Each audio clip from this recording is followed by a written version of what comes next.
Questão 14, da página 37, fala sobre uma placa metálica de forma quadrada e de lado 1 metro, que possui um furo central circular de 10 centímetros de raio. Então, o raio desse furo é de 10 centímetros. E encontre a variação da área do furo. Então, a gente está falando do furo, não quer saber desse lado não, desse quadrado, que é 1 metro. Esse 1 metro, não, a gente não vai utilizar. Então, diz que tem 10 centímetros de raio e para encontrar a variação da área do furo, né? Então, se é área, eu sei que a variação é superficial.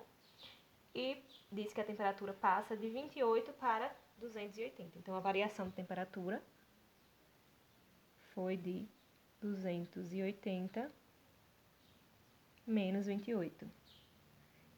E isso é igual a 252 graus Celsius. Primeiro, como é que a gente vai achar a área desse furo circular? Então, eu sei o quê? Lá que a área de um círculo é π vezes r ao quadrado. Então, a área desse círculo vai ser π, que é 3,14, 1415, né? Um número decimal, com muitas casas, então, mas eu vou deixar só 3,14 vezes o raio, que é 10 ao quadrado. Mas esse 10 centímetros eu vou transformar ele em metro. É 0,1 ao quadrado.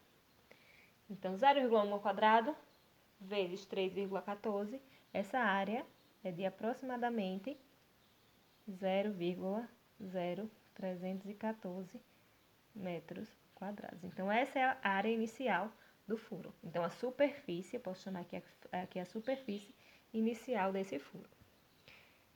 E eu tenho a variação de temperatura, e aqui na questão diz também que o coeficiente linear é de 1 vezes 10 a menos 5. Então, o alfa, ele diz que é de 1 vezes 10 a menos 5 graus Celsius a menos 1. Eu sei que o beta é o quê? 2 vezes alfa. Eu tenho que multiplicar esse valor por 2. Multiplicando aqui por 2, eu tenho que o beta vai ser 2 vezes 1, dá 2 vezes 10 a menos 5 graus Celsius a menos 1.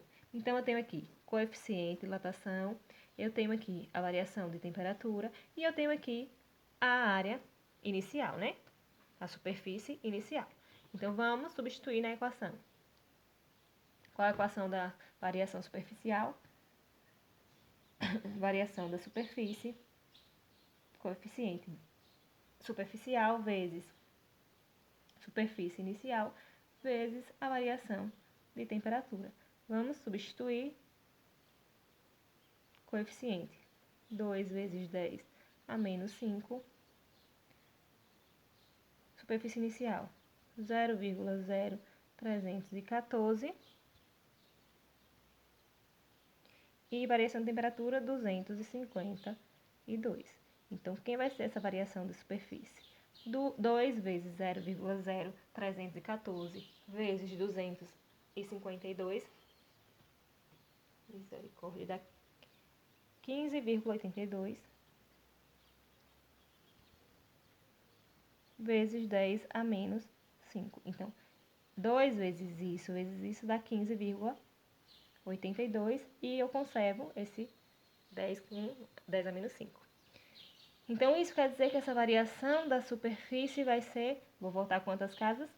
5 casas. Então, a vírgula está aqui, vai voltar 1, 2, 3, 4, 5. Tem que acrescentar 3 zeros. 0,000158. 2. 0,000158 metros quadrados. Então, eu sei que esse furo, ele variou sua superfície, sua área, em 0,01582 metros quadrados. Mas o que foi que ele pediu? No enunciado, pediu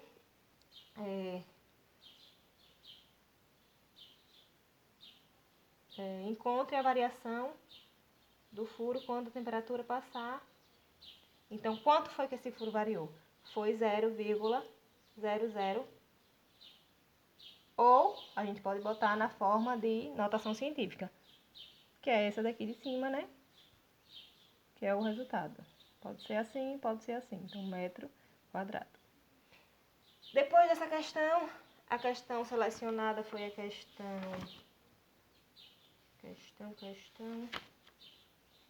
22. Questão 22 da página 42. Na questão 22, fala que um bloco cúbico de ferro possui um furo circular concêntrico cujo diâmetro vale 2 centímetros, na temperatura de 20 graus Celsius. O bloco sofre um aquecimento chegando a 250 graus Celsius. Nessa situação, determine a variação do diâmetro do furo. Então, vamos lá. Questão 22, da página 42. Ele deu a variação de temperatura, que foi de 250 menos 20, que dá 230. Deu também o coeficiente linear, que foi 1,2 vezes 10 a menos 5 graus Celsius a menos 1. E diz que esse bloco, ele possui um furo circular. Então, a gente vai analisar aqui o quê? É o furo circular. Esse furo só vai ter uma dimensão. Então, logo a gente vai usar a equação da dilatação linear. Então, vamos lá, a variação da dilatação linear do comprimento é coeficiente linear vezes comprimento inicial vezes variação de temperatura. O diâmetro aqui que ele deu é de 2 centímetros. Então, só substituir aqui. Então, variação do comprimento é o alfa, que é 1,2 vezes 10 a menos 5 vezes o comprimento inicial, que é 2 centímetros, e a variação de temperatura, que é 230. Multiplicando esses valores, 1,2 vezes 2 vezes 230, vamos chegar a um resultado de 552. 552 vezes 10 a menos 5. Conserva o 10 a menos 5. Então, isso eu posso o quê? Voltar duas casas para deixar aqui na base entre 1 e 10. Voltando duas casas, eu vou somar aqui 2 mais 2. Então, menos 5 mais 2 dá menos 3. Então, essa variação do comprimento foi de 5,52 vezes 10 a menos 3. Então, essa aqui foi a variação do comprimento desse furo. Agora, a última questão, que é a questão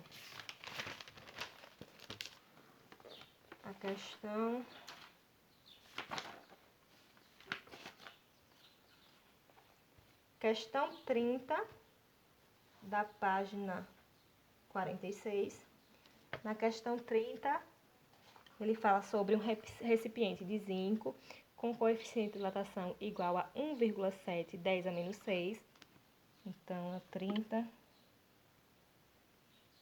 eu tenho o coeficiente do zinco, que é o recipiente, de 1,7, cheio de um líquido cujo volume é de 120 centímetros cúbicos, e diz que ao aquecer esse conjunto a 200 graus Celsius, ele está inicialmente a 0 e ele é aquecido até 200, diz que extravasa, então o líquido derrama 12 centímetros cúbicos. Então, 12 centímetros cúbicos desse líquido é derramado. Pergunta, qual o coeficiente de dilatação real do líquido? O que é que a gente sabe? Se o líquido está no recipiente, a gente sabe que o recipiente ele vai dilatar, não é isso? Então, o recipiente dilata e também o líquido dilata. E eu sei o quê? Que esse líquido derramou. Então, essa parte aqui de fora, os 12 centímetros cúbicos, eu sei que foi já uma parte do que o líquido dilatou. Mas eu tenho também a parte que dilatou do recipiente. O recipiente dilatou, o líquido também dilatou. Então, tem uma parte que dilatou do líquido que está dentro desse recipiente. Então, ele quer que a gente calcule o coeficiente de dilatação real, porque o que derramou foi apenas o visível, né? Então, a gente vai utilizar a equação da dilatação do líquido, né? Dos líquidos, que vai ser a volumétrica, né? A mesma coisa da volumétrica. Então, vamos fazer aqui as anotações. O que a gente tem? O coeficiente do recipiente, que é de 1,7 vezes 10 a menos 6 graus Celsius a menos 1. A gente tem o quê? A variação de temperatura, que ele variou de 0 a 200, então ele variou 200 graus Celsius. E diz que o volume variou, a variação do volume aparente do líquido foi de 12 centímetros cúbicos e diz que o volume inicial, então o volume inicial foi de 120 centímetros cúbicos. Eu sei que aqui está o quê? Se está coeficiente linear, se a dilatação é volumétrica, eu tenho que multiplicar esse valor aqui por 3. Então, 1,7 vezes 3 dá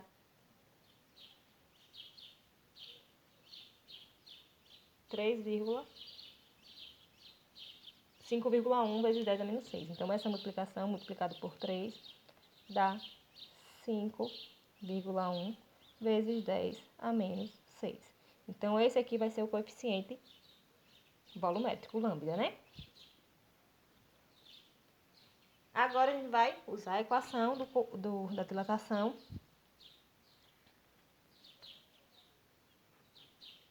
volumétrica. Vai ser o quê? O lambda vezes o volume inicial vezes variação de temperatura. Quem foi a variação do volume?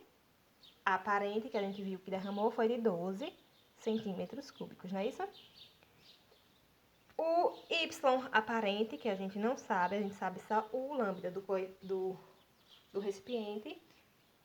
O volume inicial, que é de 120. E a variação de temperatura, que é de 200. A gente vai encontrar aqui qual foi esse coeficiente aparente. Então, 12, vou multiplicar o 120 por 200. Então, repito, 12, coeficiente aparente, vezes 120 vezes 12 dá 24,000, dá 24.000. Tá multiplicando, vai passar para cá dividindo. Tá multiplicando com Y, com lambda, vai passar para cá dividindo. Então, 12 dividido por 24.000 é igual ao Y aparente. Então, 12 dividido por 24.000, isso vai dar 0,0005. Ando 1, 2, 3, 4 casas, é a mesma coisa de 5 vezes 10 a menos 4. Então, esse é o coeficiente aparente, graus Celsius a menos 1. Então, o real, o que foi de verdade dilatado, foi o quê? A soma desse coeficiente aqui que a gente encontrou, que é o do recipiente, mais o coeficiente aparente do líquido, né? Então, 5,1, que é esse, vezes 10 a menos 6, mais o 5 vezes 10 a menos 4. Vamos deixar o expoente com o 10 com o mesmo expoente, né? Então, eu vou reduzir esse, 10 a menos 6. Então, eu vou voltar 2 casas para tornar ele 10 a menos 4. Então, o lambda real vai ser, volta 2 casas, 1, 2, dá 0,051 vezes 10 a menos 4, mais 5 vezes 10 a menos 4. Aí, agora eu posso somar, porque eles estão com a potência de 10 iguais. Então, o Y real vai ser 5 mais 0,051 dá 5,051 vezes 10 a menos 4 graus Celsius a menos 1. Então, esse aqui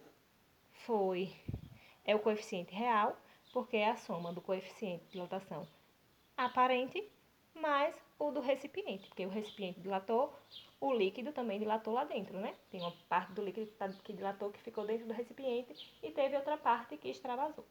Então, por hoje é só e até a próxima aula.